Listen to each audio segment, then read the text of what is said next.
What's up po sa inyong lahat mga kaparing. Bago po ang lahat, don't forget to like and subscribe po sa ating YouTube channel at paki-follow na rin po ang ating Facebook page.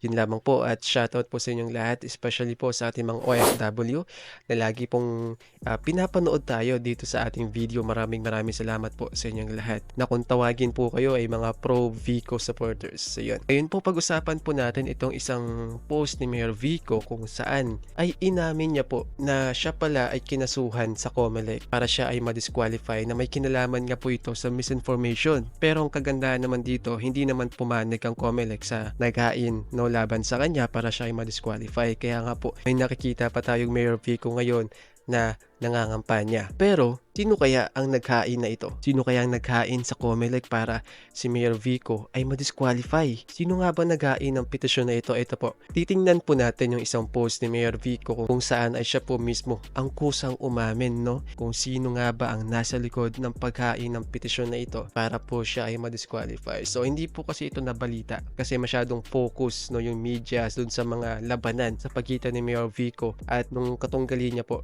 sa politika, sa posisyon sa pagka-mayor. So hindi ito nabigyan ng pansin at eto si Mayor Vico, inamin niya mismo. Day 18 of 45, alam niyo ba na kinasuhan ako ni Pacifico, sino to? Pacifico Descaya II ng petition for disqualification sa COMELEC. Sabi niya misinformation daw yung sa St. Timothy kahit pareho naman kaming sinasabi ng COMELEC chairman na mismo. Inisisi niya rin ako sa mga post ng iba't ibang tao sa social media na nagbabasa pala siya ng Reddit. Okay, so malinaw po Descaya po II na naghain ng petisyon laban. Petition for disqualification po sa COMELEC laban kay Mayor Vico dahil nga sa mga misinformation daw at pinagbibintangan din daw si Mayor Vico na may kinalaman sa mga post ng mga tao sa social media. So, siya daw may kasalanan. Mabilis naman itong binasura ng COMELEC pero nakakaloko lang. Kung tutusin, parang ako nga yung may grounds for disqualification laban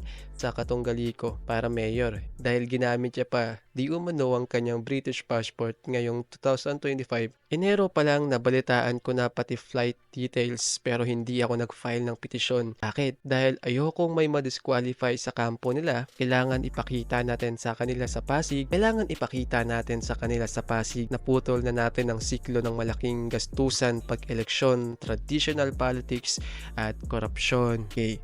So, in background po, si Pacifico Orly Descaya II ay asawa po ni Sara St. Gerard Cruz Descaya. Isa rin po siyang kandidato, nominee ng Pinoy Ako Adhikain ng Katutubo at Obrero Party List at second nominee po siya at ang first nominee nila ay ang kapatid ni Sara St. Gerard na si Christian Cruz. Hangad nilang maging boses ng mga katutubo sa Kongreso. So, ito po ay pinost ni Mayor Vico para malaman daw ng mga tao ang katotohanan. Medyo na ako doon sa sinabi ni Mayor Vico na medyo natuwa ako doon sa sinabi ni Mayor Vico na meron siyang pagkakataon para mag-file ng petisyon para sila ay ma-disqualify pero hindi niya ginawa sapagkat gusto niyang ipakita sa mga Pasigueño na hindi niya kailangan na i-disqualify yung kalaban para manalo. Hindi niya kailangan gumastos ng malaki para manalo. Alam po kasi ni Mayor Vico na malaki ang pag-asa niyang manalo dito sa Pasig kasi po nakikita po ng mga Pasigueño yung mga kanyang ginagawa. Pinutol ni Mayor Vico yung korupsyon sa Pasig. Kaya nga po napasama siya sa 12 tao sa buong mundo na lumalaban sa korupsyon sa Amerika. Hindi na po nakakapagtaka yun. Ayaw po ni Mayor Vico na gumastos ng malaki sa eleksyon. Nakikita po natin yan. Kasi ngayong eleksyon po dito sa Pasig, wala kang makikita ng tarpaulin ni Mayor Vico na mag-isa. Dito po sa barangay namin sa Dulapas. Kahit umikot ka dito, wala kang makikitang tarpaulin ni Mayor Vico. Karamihan po na makita mga tarpaulin po ng mga kalaban niya, ng mga kasama niyang konsehal, vice mayor, congressman. Pero kay Mayor Vico, wala ka pong makikita. Majority ng mga makikita mo dito mga tarpaulin sa mga kalaban ni Mayor Vico. May makikita ka lamang pong tarpaulin na andun si Mayor Vico yung pangkalahatan na, yung kasama na po pati yung mga konsehal, vice mayor, and congressman. Pero kahit yun, bihira ka lang makakita. Minsan, isa o dalawa. Pero yun ay nakadikit pa sa mga bahay. Hindi ko alam kung yun ay hiningi nila kasi last time andito po sila Mayor Vico ng kampanya. So, I guess pagkakaalam ko, namigay po ata sila ng ilang mga tarpaulin sino sa mga supporters na gusto kumuha. Pero yung mag-isa lang si Mayor Vico, wala ka pong makikita dito sa Pasig. Dito po sa amin sa De La Paz, wala ka po talagang makikita. Si Mayor Vico na rin po kasi mismo nagsabi, ayaw niya ng tarpaulin since siya ay tumatakbo pa, no? Since nung tumatakbo pa siyang konsehal, ayaw po talaga niya ng mga tarpaulin. Ayaw niyang gumastos ng malaki sa eleksyon. Kasi sabi nga po ni Mayor Vico, pag ang isang politiko ay gumastos ng malaki, babawiin nila yan pag nanalo sila. Kaya tandaan po natin yung sinabi ni Mayor Vico na yan. Okay, so balik po tayo dito. Si Pacifico Diskaya daw po pala ay asawa no ni Sara St. Gerard Cruz Diskaya at isa rin daw po siyang kandidato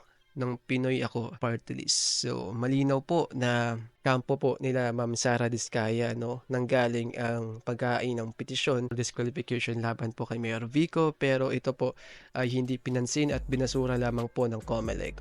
Which is, yes, kung ako po siguro yung COMELEC, hindi rin po ako papayag, no? Diba? Kasi bakit ko disqualify ang isang magaling at tapat na mayor? Parang yung tipong si Mayor Vico yung makabagong definition ng politiko sa ating bansa. Kasi 'di ba, kung makikita po natin, maraming mga politiko sa bansa po natin ang talagang may halong dynasty. Yung tipong kahit saang lugar ka po magpunta, isang pamilya lamang po yung namumuno. Sabi nga po ng mga kaibigan ko, marami kang makikitang North Korea sa lugar natin, sa Pilipinas. Pumunta ka sa iba't ibang lugar, maraming North Korea dyan. Na isang leader ng pamilya lang ang mamumuno. Kaya sabi ko, oo nga naman, no, napaisip ako doon. Hindi lang pala ang North Korea merong isang pamilya lang ang namumuno, hindi lang pala sa ibang mga bansa, kundi maging sa Pilipinas ay meron talaga mga lugar na isang pamilya lang ang namumuno. So hindi po nabibigyan ng pagkakataon ng iba para pamunuan yung mga lugar nila na di hamak na mas magaling kasi nga po dahil nga po sa political dynasty, maging sa national government, madami po niyan, di ba? Pero yun po yung ayaw ni Mayor Vico. Naalala ko tuloy dati yung sinabi ng matanda ni Tatang kay Mayor Vico na mag-asawa na para may magtuloy ng mga nagawa ni Mayor Vico dito sa Pasig. Sabi naman ni Mayor Vico, marami po tang magagaling sa Pasig. Yes. So ayaw ni Mayor Vico ng political dynasty kasi nga po madaming mas magagaling daw sa kanya at gusto niya na mabigyan ng pagkakataon yung iba, no, na maglingkod sa bayan. So ito po yung makabagong politiko, no, sa bansa natin. Kasi yung luma kasi, 'di ba, kadalasan gusto nilang maging politiko kasi nga po dahil dynasty. So magsisimula sila ng sarili po nilang pangalan, tapos since na lumaki na yung pangalan nila, susundan na ngayon ng pamilya nila, ng mga magiging anak nila, hanggang sa kinaapu-apuhan, hanggang sa maging ganap ng dynasty yung lugar na kanilang nasasakupan.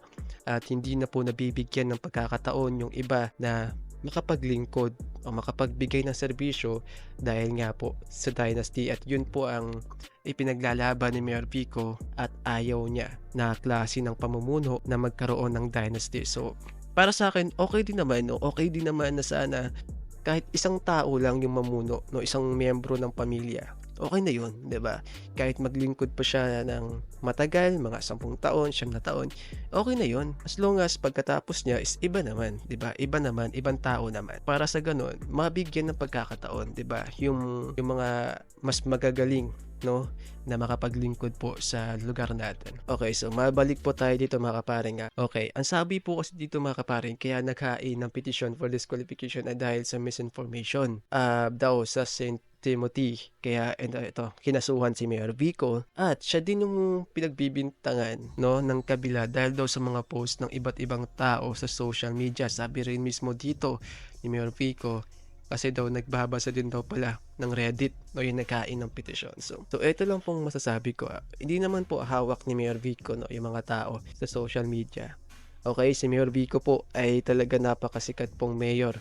Gawa nga po ng kanyang mga nagawa dito sa Pasig at kung anong klase po ang kanyang pamumuno and leadership. Kaya hindi po natin masisisi yung mga tao na mag-post po talaga o depensahan si Mayor Vico pag may mga taong naninira sa kanya sa social media, 'di ba? And wala din pong masama kung may mga tao din po na mag-post kung gaano kabuti ang isang mayor ng kanilang lugar, especially dito si Mayor Vico. Kasi nga po buhay nila yun, opinion po nila yun, 'di ba? Ilalabas nila kung ano yung nararamdaman nila sa kung anong klaseng pamumuno ang ginagawa ni Mayor Vico. Pero yun nga po, mapalad pa rin po tayo sapagkat ito po ay hindi pinansin, no, ng COMELEC at ito po ay nabasura na pala. So Pinost lang po ni Mayor Vico para malaman din po natin na nagkaroon po pala ng ganong insidente na siya ay pinapa-disqualify dahil nga po sa misinformation about sa St. Timothy at siya yung itinuturong dahilan daw, no, sa mga post ng iba't ibang tao sa social media. So,